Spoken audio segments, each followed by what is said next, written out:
According to psychology, people who constantly need reassurance in relationships, texting too much, panicking if someone doesn't reply, are usually showing signs of what we call anxious attachment. Now, that doesn't mean they're clingy or too much.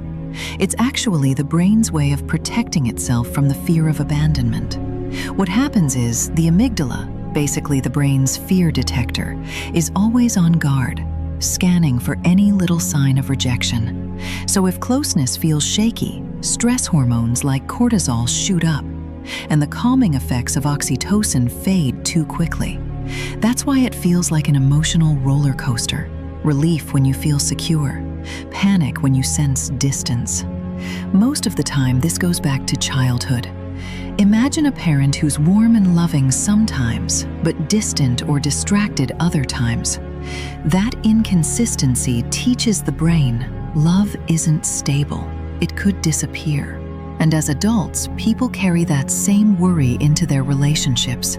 It usually shows up in two big ways. First, they overthink everything. A late text, a different tone of voice, even a sigh can set off spirals of what-ifs.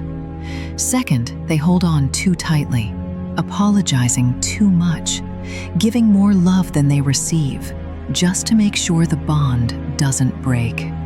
This isn't about weakness. It's about a nervous system that learned to survive by staying on high alert.